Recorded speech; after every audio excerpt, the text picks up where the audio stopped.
Overall, I was delighted with Merlin's performance in 2018. We grew revenue and profits. We actually delivered record visitor numbers, 67 million memorable visitor experiences out there around the world. The team did a great job in delivering all-time KPIs in terms of guest satisfaction, something that we're really focused on because that at the end of the day is our major mission.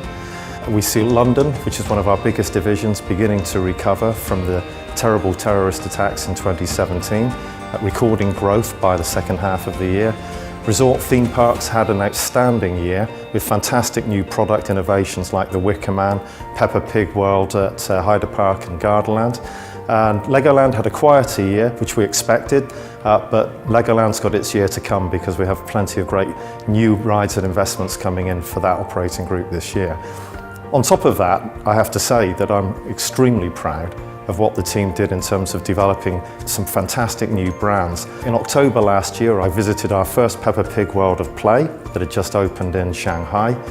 The first Asian dungeon, the Shanghai Dungeon. At the end of last year, we opened Bear Grylls Adventure at the NEC in Birmingham. It's an amazing experience, completely unique in the attraction world. It's one of a number of fantastic new business development projects that we did, and all in a relatively short space of time, marking a fantastic achievement from the whole Merlin team.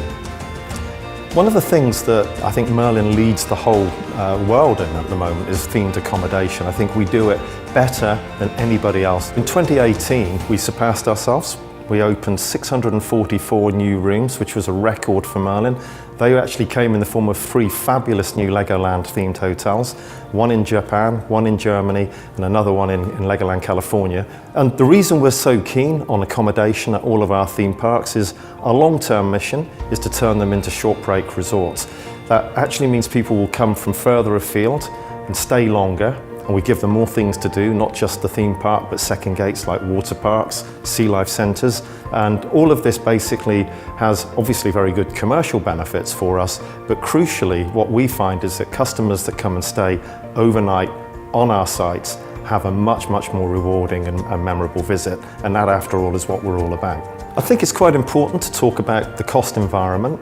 Over the last few years, it's been more hostile and more difficult than any time in nearly 30 years that I've been in this business. The easy way out for people is always to say, well, just put your prices up.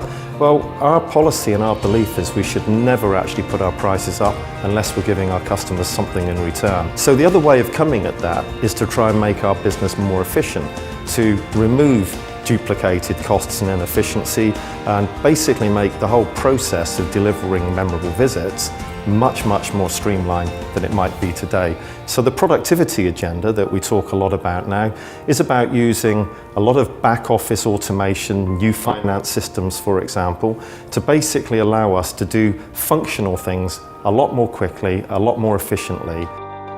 So as we look towards 2019, I think I and the whole team are feeling very positive about the outlook for Merlin. We've seen recovery coming through in a key market like London. We've seen the recovery coming through in resort theme parks, which we expect all of that to continue. And we have a very exciting year ahead of us with regard to Legoland, where we have 2 parks with great new high-year CapEx features, one of which being Legoland Florida, having the first ever Lego Movie World. And beyond that, you know, we have Legoland New York under construction, Legoland Korea announced. So I don't think there are many companies in the world that have the sort of development pipeline that Merlin does. And at the end of the day, this is an extremely exciting, dynamic market which can only grow as leisure consumers around the world get more disposable income and more time, and they're after quality, branded and intellectual property-led experiences. Thank you for watching. You can find out more on our website and on social media.